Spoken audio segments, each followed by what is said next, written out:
Sa semifinals ng Urabuto Satsujin, ang sugatang si Aira ang unang humarap sa pinuno ng Uruhama na si Magensha. Subalit itinapon naman siya sa lugar ng kawalan. Dahil sa nangyari kay Aira, naging desidido si Max upang talunin si Magensha. Lingit sa kaalam ng lahat, ang tunay na Magensha ay nasa labas na ng arena upang muling bihagin si Ana Yanagi. Ang lahat ay ayon sa utos ni Augustus Mori. Ibig sabihin, ang kinalaban ni Max ay ang huwad na Magensha. Pero dahil natalo ng pangkat ni Reka si Magensha, bumalik ito sa ring upang talunin si Max at mapuna ng kanyang pagkabigo sa iniutos si Ginoong Mori. Pagtakas mula sa lugar ng kawalan, laban sa iba't ibang dimensyon. Wala akong balak na panglaruan ka pa. May matibay na akong dahilan para tapusin ang lamang ito. Baka akala mo ikaw lang. Wala rin akong plano magpatalo.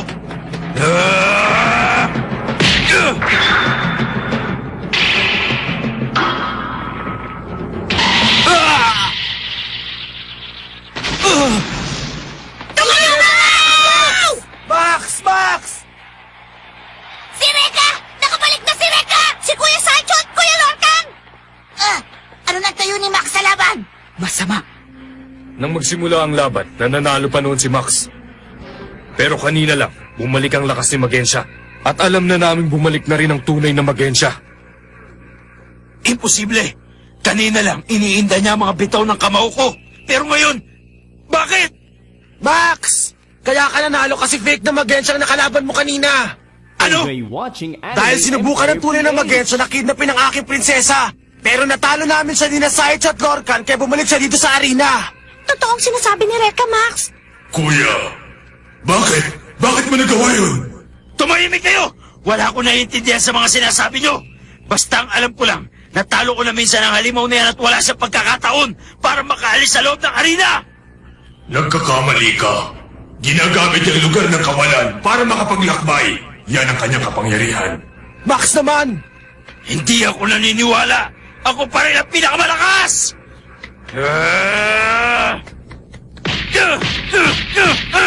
Inaaksaya mo lamang ang aking oras at pasensya.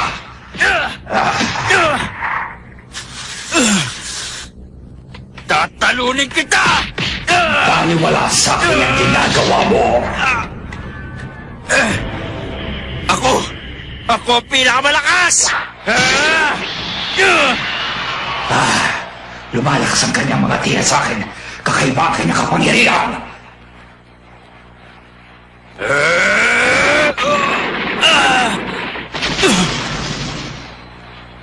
Tatapusin ko na bago siya magkaroon ng pagkakataong lumakas. Ano kaya yan? Yan ang Humashin. Ang sandatang tumapos kay Brisha nun!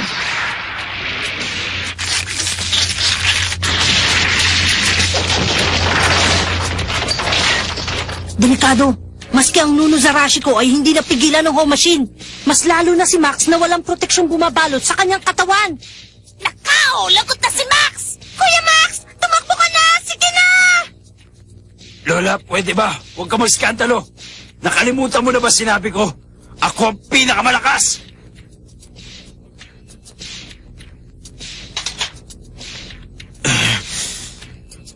Alam kong mas malakas ako sa kanya.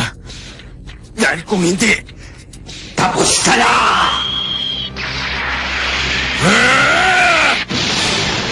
hindi ko maililigtas si Aira!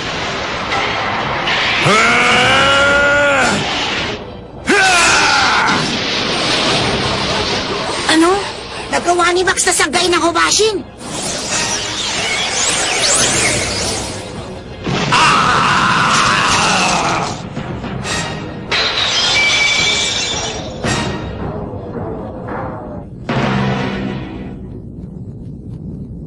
Ano nangyayari? Isang space quake? Hindi. Sukisiro, ano ba nangyayari? Siguro nanghihina ng kanyang kapangyarihan. Tignan nyo, asul na liwanag. Yan marahil ang aura ni Magensha. Siguradong yan na yan. Kung ganun, nasa loob niya si Magensha. At kapag natalo natin si Magensha, makakalabas na tayo sa lugar na to. Teka, antayin niyo ako! Pero, kung totoo nga ang sinasabi niyo na nandito si Magensha, sino naman yung taong nasa ng ring! Pangahas! Bakit mo pininsala ang aking jigin kay Gyoko? Malakas pa rin ang kanyang aura. Pero ngayon pantay na sila ng kapangyarihan ni Max. Ngayon ko lang nakita kung bilang ng gusto ang singsing niya sa ilong.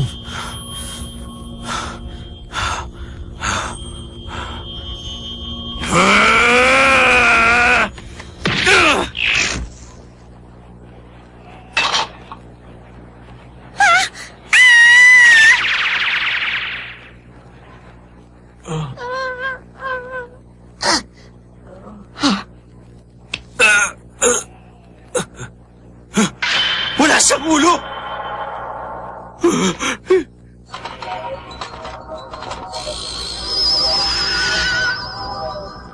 Nagkakalipad ang ulo niya? Ano? Hindi ka na dapat nakagalaw ngayon ah! Hindi ka ba nakikinig? Isa akong immortal. Imposible! Sigurado nagtatago ka lang dyan sa ilalim ng saya mo!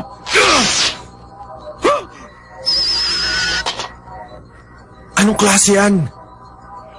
Isang malaking misteryo? Ang katawan ni Magensha ay nawawala! Sigurado ako, multo na yan. Imposibleng mangyari yon! Malamang may ginagamit ka rin mahiwagas ang data na pareho na kasama mo si Sukishiro! Kaawa-awa ka naman. Hindi mo matanggap ang katotohanan. Ano?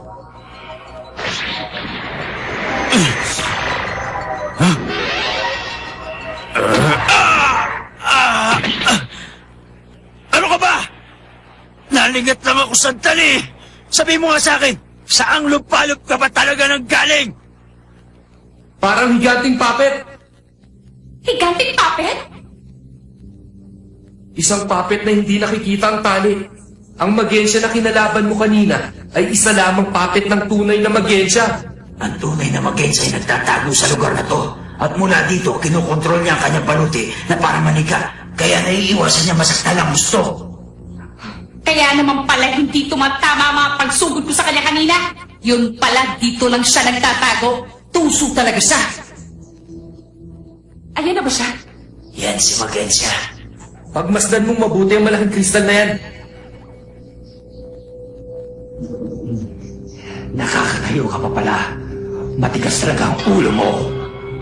Siya na nga ang tunay na Magensya. Etong sa'yo!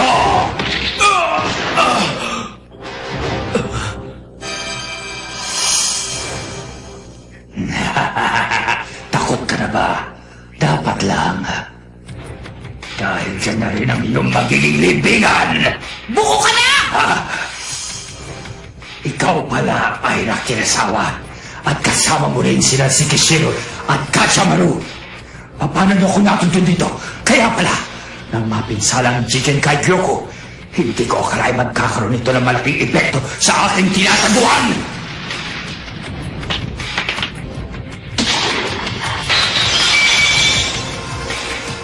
Matanda ka na, pero naglalaro ka pa rin ng manika. Ito ang tamang panahon para magretiro ka na!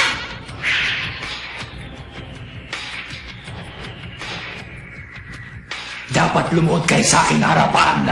Dapat kayo magbigay galang sa isang mandirigmang kailanman na hindi nyo matatalo.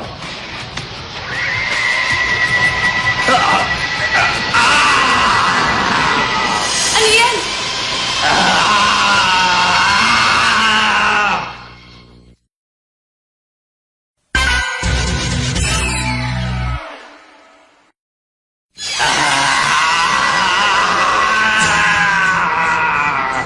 Unti-unting hinihigop ni Magensya ang liwanag ng kristal. Ang kanyang kulay, unti-unti na nagiging asul. Dito sa aking mundo, akong masusunod sa bawat mangyayari.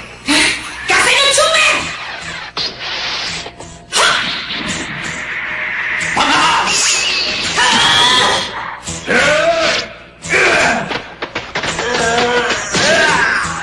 Ako naman, Seigetsu! Kampalakan! Ah!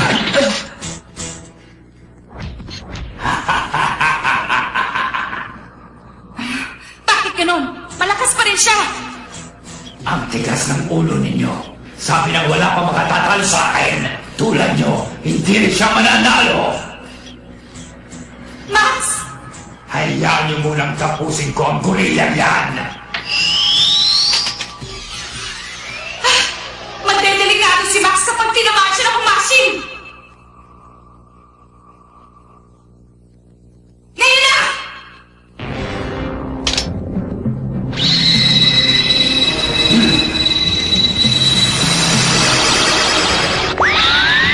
Master, mabuti nagkita tayong muli. Pero sigurado ka ba? Tatatlo na lang kami at hindi magtatagal mauubos na ang aming kapangyarihan.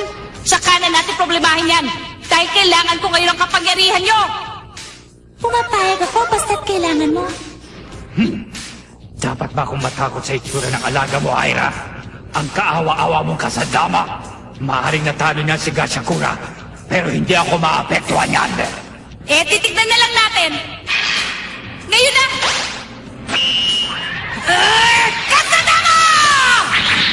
Baliwala yan sa akin! Kung gano'n ay tuktikpan mo!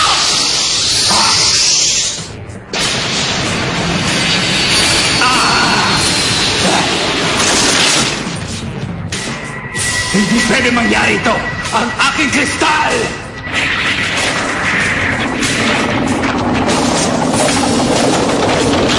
Ayos na! Ang lugar ng kawalan! Ha? Nasisira na!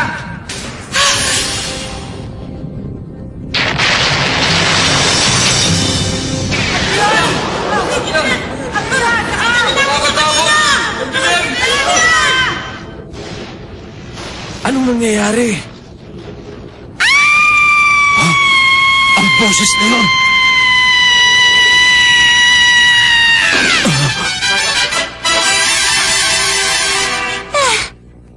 Ira! Ikaw pala, Reka! Ibig sabihin, Nakabalik ka na ngayon sa amin!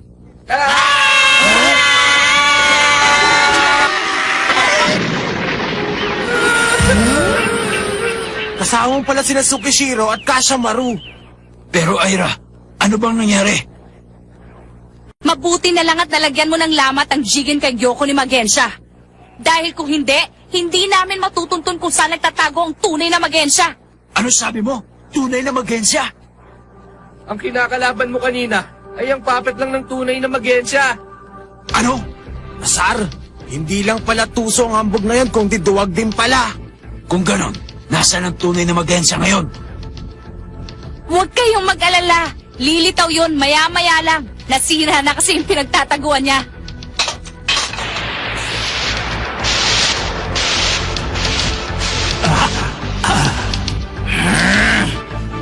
Ako'y isanag! Ikaw pala yun! Sandali! Ayoko na! Ayoko na!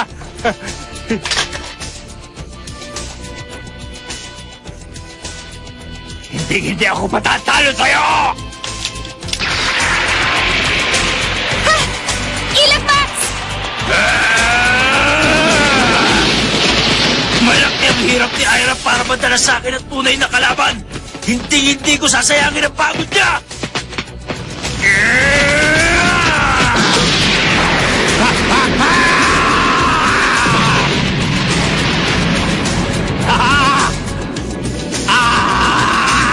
At ito naman ang pangwakas!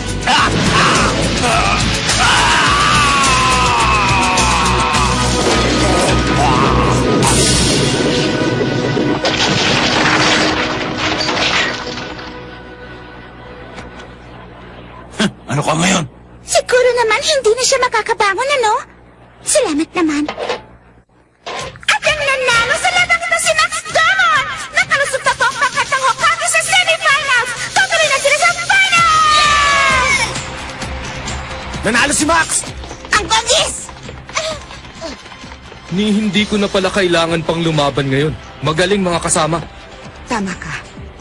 Magandang ipinakita sa atin ni Max sa labang ito na hindi pa niya ginagawa. Ang kapangyarihang ipinakita niya sa harap ng Magensya ay talagang kahanga-hanga. Binabati ko kayo. Ngayon ay tutuloy na kayo sa huling bahagi upang harapin si Master Kurei. Binabati namin kayong lahat ng Kage Team. Hindi namin nakalain na magkakarating kayo sa huling bahagi ng palaisang Urabuto Satsuje. Sandali, may dumarating, Tanya. Kurei, ba't siya nandito? Yan si...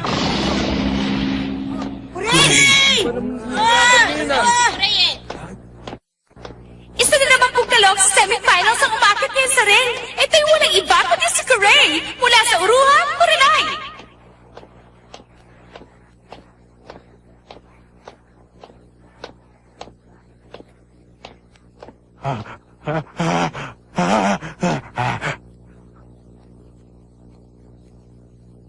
Magensya, ang ginawa mo isang napakalaking karuwagan. Master Kurei, dinumisa mo ang paligsang ito. Hindi ka karapat dapat. Patawarin mo po ako, Master Kurei. Sinusunod ko lang naman ang inuutos sa akin ng iyong ama. Wala akong magagawa.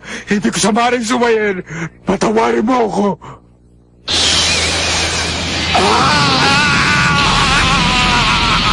Kuya!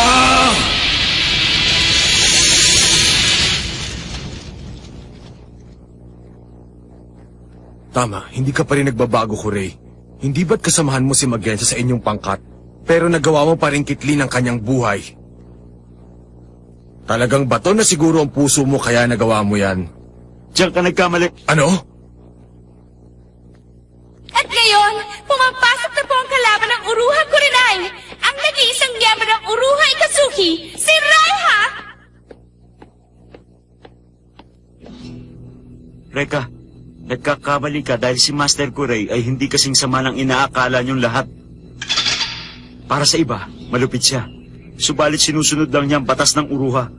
Masisisi mo ba kung ipatupad niya ang batas nito? Bata pa siya na mamulat sa lagim ng digmaan. Lumaki siya sa ilalim ng mabagsik na pamamalakad ni Ginoong Mori at nasaktan siya sa pagkawala ng pag-ibig na si Kurenai. Upang kalimutan ang lahat ng yun, kinailangan niya lumaban upang maging mas malakas. Nilikha niya ang samahan ng Uruha. Itinakda at ikinatupad ang mga batas nito. Raiha, itigil mo na yan. Hindi, Master Kurei. At bilang pagkilala sa inyong kagalingan, may umumungkahi ako sa inyo lahat. Simula sa araw na ito, umuurong na ako sa aking pagsali sa paligsahang Urabuto Satsujin. Anong sabi niya? Umaatras na raw siya sa laban nila ni Kurei.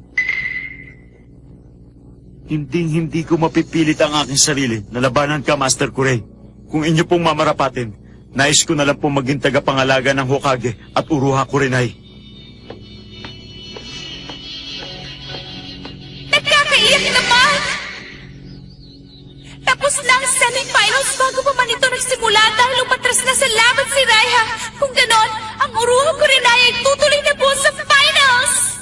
Bukas, ang huling laban ay magaganap sa pagitan ng Uruha Kurenai at Hokage. Sa wakas, sisimulan na ang kanilang pagtutuos.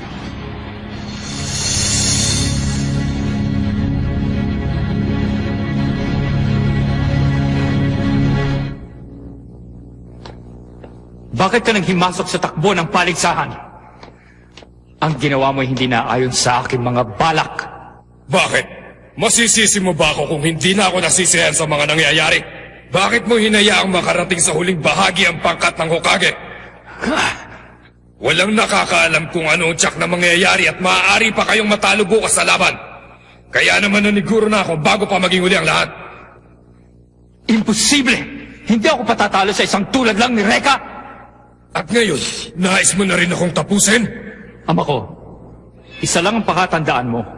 Kapag dumating sa aking kaalaman na nang himasok ka pa sa laban namin na magaganap bukas, walang sino man o bagay na makapagliligtas sa'yo. Tandaan mong mabuti yan.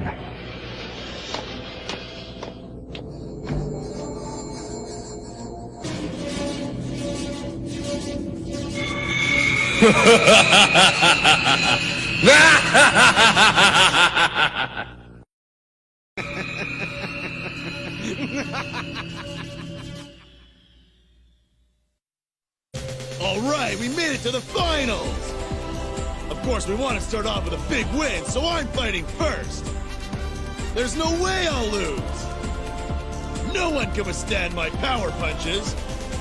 Huh? Why don't they have any effect on this guy? I think I might have underestimated him. Next, Terror, the revived body of the dead. Something's different about him.